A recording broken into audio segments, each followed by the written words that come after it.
نحمدہ ونصلی ونسلم علی رسولہ الکریم اما بعد فاعوذ باللہ من الشیطان الرجیم بسم اللہ الرحمن الرحیم السلام علیکم ورحمۃ اللہ وبرکاتہ۔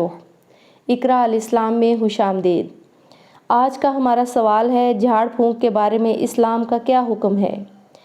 ایک بات پہلے ہی ذہن نشین کر لینا ضروری ہے کہ جھاڑ پھونک کا رواج ہر انسانی معاشرہ میں قدیم از مہد سے موجود ہے۔ اس مقصد کے لیے جو منتر، طلسم یا نقوش ان کے ہاں رواج پذیر تھے، ان کی دیویاں دیوتاؤں کے نام، شیطانی قوتوں سے استمداد، آسمانی کواکب و سیارات سے استغاثہ وغیرہ عام تھا۔ نیز وہ ان چیزوں کو مؤثر حقیقی اور فاعل مستقل یقین کرتے تھے۔ اسلام نے شرک کو جڑ سے اکھیڑ کر رکھ دیا ہے۔ ان کے اس عقیدہ کے بطلان کو تشت ازبام کر دیا کہ اللہ کے علاوہ کوئی دیوتا، کوئی دیوی، کوئی چاند، تارہ یا سورج مؤثر حقیقی ہو سکتا ہے۔ اس لیے یہ تو گمان ہی نہیں کیا جا سکتا کہ اسلام کسی ایسے منتر یا جھاڑ پھونک کی اجازت دے جس میں شرک یا شرکیہ عقائد کا شائبہ تک بھی پایا جاتا ہو۔ اس لیے ایسے تمام منتر، طلسم، نقوش، تعویذات وغیرہ اسلام میں قطعاً حرام اور ممنوع ہیں۔ جن احادیث میں دم کرنے، جھاڑ پھونک کرنے وغیرہ کی ممانعت کی گئی ہے، ان جملہ احادیث سے اسی قسم کے شرکیہ اعمال مراد ہیں۔ لیکن ایسا دم یا تعویذ جس میں اللہ تعالیٰ کے اسماء الحسنی میں سے کوئی اسم مبارک، کوئی آیت قرآنی یا سرور عالم صلی اللہ علیہ وآلہ وسلم کی زبان پاک سے نکلا ہوا کوئی جملہ ہو، یا جس نقش میں یا دم میں شرکیہ بات نہ ہو، اس کا کرنا جائز ہے۔ حضور خود بھی اپنے آپ کو دم فرمایا کرتے اور صحابہ کرام پر بھی دم کرتے، اور حسنین کریمین کو تو خصوصی دم فرمایا کرتے۔ عہد رسالت میں اور اس کے بعد صحابہ کا بھی یہ معمول تھا۔ اس وقت سے لے کر اب تک پاکان امت کو بھی یہ دستور ہے۔ اور چند شواہد اس طرح میں پیش کروں گی کہ سب سے پہلی دلیل تو ان دو صورتوں کا نزول ہے، اور وہ دو صورتیں کون سی ہیں؟ موعظتین، سورۃ الفلق، سورۃ الناس۔ ان کے نازل کرنے کی وجوہات، ان کا مضمون تقریباً کسی حد تک ملتا جلتا ہے، اس لیے دونوں کو سورۃ الفلق اور سورۃ الناس کو موعظتین یعنی ایک ہی نام سے موسوم کیا گیا ہے۔ ان کے پڑھنے کی برکت سے جادو کی تاثیر کا ختم ہو جانا ہے۔ حضور علیہ الصلاۃ والسلام کا یہ معمول تھا کہ ہر شب آرام کرنے سے پہلے آخری تینوں کل پڑھتے، یعنی سورۃ الاخلاص، سورۃ الفلق اور سورۃ الناس۔ اپنے مبارک ہاتھوں پر دم فرماتے، پھر اپنے سارے جسم پر انہیں پھیر لیتے۔ یہ معمول حضرت عائشہ صدیقہ رضی اللہ تعالی عنہا سے مروی ہے، جو خود عینی شاہد ہیں۔ جن محدثین نے اس روایت کو اسناد صحیحہ سے نقل کیا ہے، ان میں امام بخاری، امام مسلم، امام مالک، ابن ماجہ، ابو داؤد علیہم رحمۃ اللہ جیسے اکابر ہیں۔ نیز امام بخاری، امام احمد، ترمذی، ابن ماجہ نے حضرت ابن عباس سے یہ روایت نقل کی ہے کہ نبی کریم صلی اللہ علیہ وآلہ وسلم حضرت سیدنا امام حسن اور سیدنا امام حسین کو یہ پڑھ کر دم فرمایا کرتے۔ وہ کلمات میں یہاں دہراتی چلوں تاکہ آپ لوگوں میں سے جو کوئی یہ سمجھتا ہے کہ اس پر کوئی جادو تعویذ ہوئے ہوئے ہیں، یا جو سمجھتا ہے کہ اس کو نظر لگ چکی ہے، تو ان کے لیے یہ دعا انتہائی مؤثر ہے۔ اعیذکما بکلمات اللہ التامات من کل شیطان وہامۃ ومن کل عین لامہ۔ اعیذکما بکلمات اللہ التامۃ من کل شیطان وہامہ ومن کل عین لامہ۔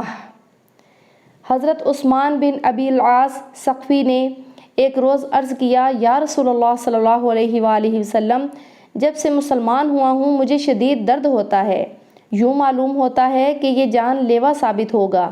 حضور صلی اللہ علیہ وآلہ وسلم نے فرمایا، درد کی جگہ پر اپنا دایاں ہاتھ رکھو، پھر 3 بار بسم اللہ الرحمن الرحیم اور 7 مرتبہ یہ پڑھتے ہوئے درد کی جگہ پر ہاتھ رکھو، اعوذ باللہ وقدرتہ من شر ما اجد واحاذر۔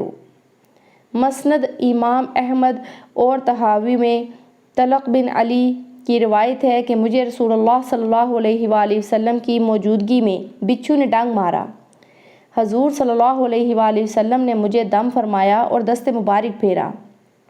اسی طرح صحیح مسلم میں ابو سعید الخدری رضی اللہ تعالیٰ عنہ کی روایت ہے کہ ایک مرتبہ نبی کریم صلی اللہ علیہ وآلہ وسلم بیمار ہوئے۔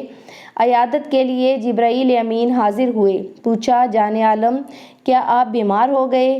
فرمایا ہاں۔ جبرائیل نے یہ پڑھ کر دم کیا، بسم اللہ ارقیک من کل شیء یؤذیک من شر کل نفس او عین حاسد اللہ یشفیک بسم اللہ ارقیک۔ میں اللہ کا نام لے کر آپ کو دم کرتا ہوں ہر اس چیز سے جو آپ کو اذیت دے اور ہر نفس اور حاسد کی نظر سے۔ اللہ آپ کو شفا دے، میں اللہ کا نام لے کر آپ کو دم کرتا ہوں۔ مسند امام احمد میں ام المومنین حضرت حفصہ رضی اللہ تعالی عنہا سے مروی ہے کہ ایک روز نبی کریم صلی اللہ علیہ وآلہ وسلم میرے حجرہ میں رونق افروز ہوئے۔ میرے پاس شفا نامی ایک خاتون بیٹھی تھی جو نملہ ذباب کا دم کیا کرتی تھی۔ حضور صلی اللہ علیہ وآلہ وسلم نے فرمایا، شفا یہ دم حفصہ کو بھی سکھا دو۔ خود شفا بنت عبداللہ کہتی ہیں کہ مجھے حضور صلی اللہ علیہ وآلہ وسلم نے فرمایا کہ تم نے حفصہ کو جس طرح لکھنا پڑھنا سکھایا ہے نملہ کا دم بھی سکھا دو۔ یہ مسند امام احمد، ابو داؤد اور نسائی میں لکھا ہے۔ صحیح مسلم میں اوف ابن مالک اشجعی کی یہ روایت مذکور ہے کہ ہم نے حضور صلی اللہ علیہ وآلہ وسلم کی خدمت میں عرض کیا، یا رسول اللہ صلی اللہ علیہ وآلہ وسلم، ہم جاہلیت میں جھاڑ پھونک کیا کرتے تھے، اب اس کے بارے میں کیا ارشاد ہے؟ حضور صلی اللہ علیہ وآلہ وسلم نے فرمایا، جو پڑھ کر تم دم کیا کرتے تھے وہ مجھے سناؤ۔ جھاڑنے میں کوئی مذائقہ نہیں جب تک کہ اس میں شرک نہ ہو۔ حضرت جابر ابن عبداللہ کی روایت ہے کہ رسول اللہ صلی اللہ علیہ وآلہ وسلم نے جھاڑ پھونک سے منع فرما دیا۔ پھر حضرت عمر بن حزم کے خاندان کے لوگ آئے اور عرض کیا کہ ہمارے پاس ایک عمل تھا جس سے ہم بچھو سانپ کے کانٹے کا دم کیا کرتے تھے، مگر حضور صلی اللہ علیہ وآلہ وسلم نے ان کاموں سے منع فرما دیا ہے۔ پھر انہوں نے وہ دم پڑھ کر سنایا۔ حضور صلی اللہ علیہ وآلہ وسلم نے فرمایا، اس میں تو کوئی مذائقہ نہیں ہے۔ تم میں سے جو شخص اپنے کسی بھائی کو فائدہ پہنچا سکتا ہے ضرور پہنچائے۔ میں نے کثیر التعداد احادیث میں سے صرف چند احادیث پیش کی ہیں، طالب حق کے لیے اس میں کفایت ہے۔ ہمارا یہ عقیدہ ہے کہ ہر چیز اسی وقت نفع پہنچاتی جب اذن الہی ہو، اس کے علاوہ کوئی چیز بھی اثر نہیں کرتی۔ اگر جڑی بوٹیاں، گولیاں، شربت، معجونیں اور ٹیکے اذن الہی سے صحت و عافیت کا سبب بن جاتے ہیں تو اللہ تعالیٰ کے اسماء الحسنی، آیات قرآنی اور مرفوعات رسالت اذن الہی سے کیوں مؤثر نہیں ہو سکتے؟ آخر میں ایک بات کی طرف اشارہ کرنا بھی ضروری سمجھتی ہوں کہ کیا دم اور تعویذ پر نذرانہ وصول کرنا شرعاً جائز ہے یا نہیں؟ اس کے لیے میں اس روایت سے استدلال کافی سمجھتی ہوں جو امام بخاری، امام مسلم، ترمذی اور دیگر کتب احادیث میں منقول ہے۔ اس کا خلاصہ درج ذیل ہے۔ حضور صلی اللہ علیہ وآلہ وسلم نے ایک مہم پر اپنے چند صحابہ کو بھیجا جن میں حضرت ابو سعید خدری بھی شامل تھے۔ ان کا گزر ایک بستی سے ہوا جہاں ایک عرب قبیلہ سکونت پذیر تھا۔ انہوں نے اس قبیلہ سے اپنے لیے کھانے کا مطالبہ کیا، لیکن قبیلے والوں نے کوئی بھی چیز دینے سے انکار کر دیا۔ چنانچہ مسلمانوں نے بغیر کچھ کھائے رات بسر کی۔ اسی اثناء میں قبیلہ کے سردار کو کسی زہریلے بچھو نے ڈنگ مار دیا۔ جب اس کی تکلیف حد سے بڑھی تو وہ لوگ مسلمانوں کے پاس آئے اور آ کر کہا کہ ہمارے سردار کو بچھو نے کاٹا ہے، وہ درد سے تلملا رہا ہے۔ اگر تم لوگوں کے پاس کوئی دوا ہے یا کوئی دم کر سکتا ہو تو وہ آ کر اسے دم کرے۔ حضرت ابو سعید نے کہا کہ ہمارے پاس اس کا علاج تو ہے، لیکن تم نے بڑی بے مروتی کا سلوک کیا ہے، ہمیں کھانا تک نہیں دیا، اس لیے جب تک تم ہمیں کچھ معاوضہ دینا طے نہ کر لو اس وقت تک ہم اس کا علاج نہیں کریں گے۔ انہوں نے وعدہ کیا کہ اگر ہمارے سردار کو آرام آ گیا تو ہم تمہیں بکریوں کا ایک ریوڑ دیں گے۔ حضرت ابو سعید گئے اور سورۃ الفاتحہ پڑھنے کے بعد اپنا لعاب دہن اس پر ملا، درد زائل ہو گیا اور ان کا سردار بالکل تندرست ہو گیا۔ قبیلے والوں نے وعدہ کے مطابق ریوڑ جس میں 30 بکریاں تھیں مسلمانوں کو دیا۔ جب حضرت ابو سعید وہ ریوڑ لے کر مسلمانوں کے پاس آئے تو انہوں نے یہ فیصلہ کیا کہ جب تک حضور نبی کریم صلی اللہ علیہ وآلہ وسلم سے مسئلہ دریافت نہ کر لیں اس وقت تک ہمیں یہ بکریاں استعمال میں نہیں لانی چاہیے۔ جب مہم سے فارغ ہونے کے بعد یہ حضرات مدینہ طیبہ واپس پہنچے تو سارا قصہ عرض خدمت کیا۔ حضور صلی اللہ علیہ وآلہ وسلم نے مسکراتے ہوئے فرمایا، تمہیں یہ کس طرح پتہ چلا کہ یہ سورت پڑھ کر دم کیا جاتا ہے؟ بکریاں لے لو اور اس میں سے میرا حصہ بھی نکالو۔ اس روایت کے بعد اس مسئلہ پر مزید بحث کی گنجائش نہیں رہتی۔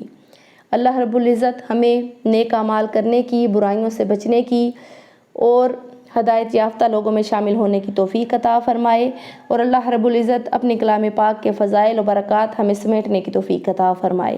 وآخر دعوانا ان الحمد للہ رب العالمین۔